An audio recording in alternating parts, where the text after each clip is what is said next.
কেন্দ্রীয় তদন্তকারী সংস্থা ইডির জেরায় অতিষ্ঠ রাজ্যের কারামন্ত্রী চন্দ্রনাথ সিনহা। বারবার ইডি ডাকছে, কি বলবেন? প্রশ্ন করতেই মেজাজ হারালেন বাংলার 2 দফতরের মন্ত্রিত্ব সামলানো কেষ্ট ঘনিষ্ঠ এই মন্ত্রী। ইডির বারবার ডাক নিয়ে প্রশ্ন, আর তাতেই মেজাজ হারালেন তিনি। রীতিমতো হেট বলে সাংবাদিকদেরকে তাচ্ছিল্যও করলেন। আর এই নিয়ে রাজ্য থেকে শুরু করে জেলা তোলপাড় হচ্ছে। মুরারাই 1 নম্বর ব্লক মুরারাই পশুহাটে তৃণমূল কংগ্রেসের সাংগঠনিক জেলা সভা ছিল। সাংগঠনিক সভায় আরজিকর কাণ্ড নিয়ে বিধানসভায় মুখ্যমন্ত্রী নতুন আইন নিয়ে প্রস্তাব রাখেন। সেই সব বিষয়ে আলোচনা করা হয়। সভায় উপস্থিত ছিলেন কারামন্ত্রী চন্দ্রনাথ সিনহা, রাজ্যের সংখ্যালঘু সেলের নেতা আলী মুর্তাজা খান, মুরারাই 1 নম্বর ব্লকের সভাপতি বিনয় কুমার ঘোষ, বীরভূম জেলা পরিষদ কর্মাধ্যক্ষ সিরাজ খান, ত্রিদেব ভট্টাচার্য সহ অন্যান্য নেতৃত্ববৃন্দ। সভার শেষে কারামন্ত্রী চন্দ্রনাথ সিনহাকে ইডির হাজিরার বিষয়ে প্রশ্ন করলেই তিনি মেজাজ হারিয়ে বলেন, হ্যাট, কি বলছেন তিনি, শোনাবো। আচ্ছা, আপনাকে বারবার ইডি ডেকে পাঠাচ্ছে, আপনি 2 দিন আগেও হাজিরা দিয়েছেন। এটা কি কোনো দলের ষড়যন্ত্র? তাদের সময় সহযোগিতা না,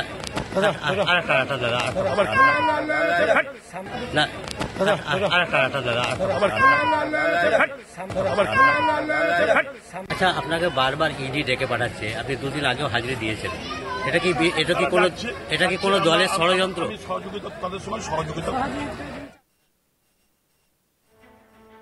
এই নিয়ে আমার কালিক শান্তনু হাজরার একটি রিপোর্ট দেখাবো। রাজ্যের কারামন্ত্রী চন্দ্রনাথ সিংহকে বারবার ইডি নিয়ে প্রশ্ন করলে মেজাজ হারাচ্ছেন বাংলার মমতার কারামন্ত্রী চন্দ্রনাথ সিংহ তথা বোলপুরের বিধায়ক।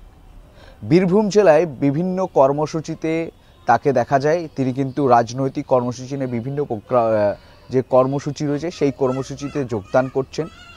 এবারও দেখা গেল বীরভূম জেলার মুরারুয়ে একটি রাজনৈতিক কর্মসূচিতে তিনি যোগ দিয়েছিলেন।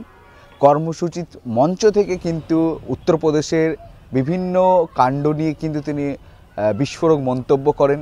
বারবার বিজেপি শাসিত প্রদেশগুলিতে যে অন্যায় হচ্ছে, মহিলাদের উপর নির্যাতন হচ্ছে, সেই নিয়ে বেশি কিন্তু তিনি কথোপকথন বলেন মঞ্চ থেকে, কর্মীদের হুঁশিয়ারিও দেন।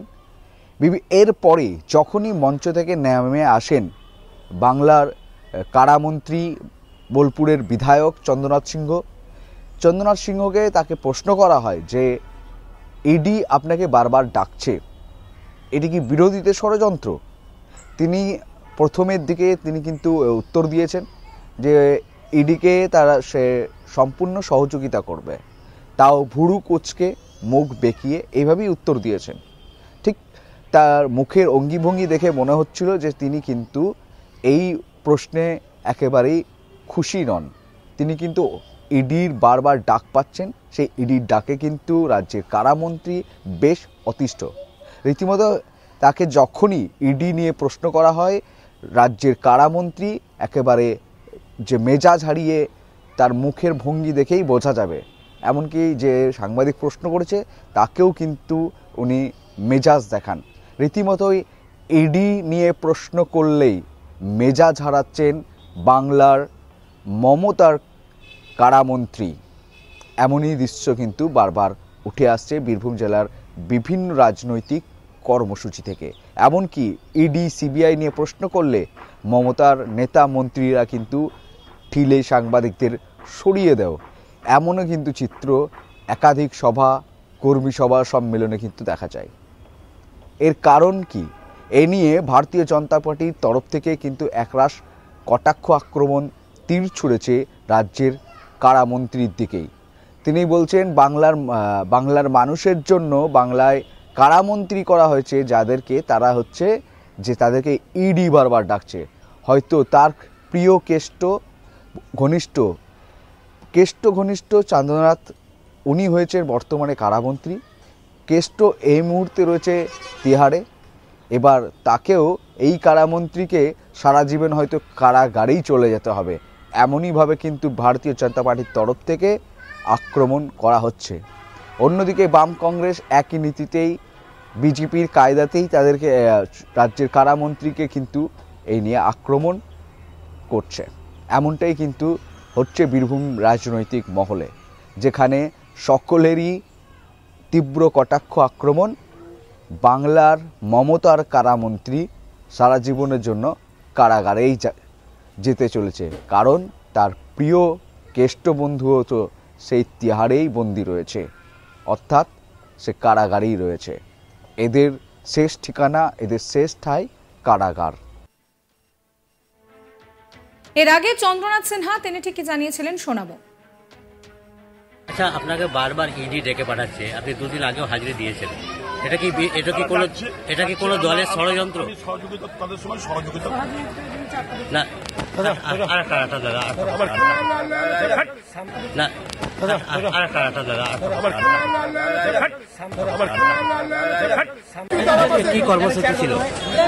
আজকে মনোনয়নের সাংগঠনিক আলোচনা ছিল এবং সেখানে ব্লক সভাপতি এবং রাজ্য সংখ্যালঘু কমিটির আমাদের সংখ্যালঘু সম্পাদক আলী বক্তৃতা খান সাতটা অঞ্চল নেতৃত্ব এবং পঞ্চায়েত সমিতির সভাপতি, সহসভাপতি থেকে শুরু করে সমস্ত নেতৃবৃন্দ এখানে এসে উপস্থিত এবং আমাদের রাজনীতি ছিল তার আত্মীয় মারা যাওয়ার খবর আসাতে এখান থেকে চলে গেছে।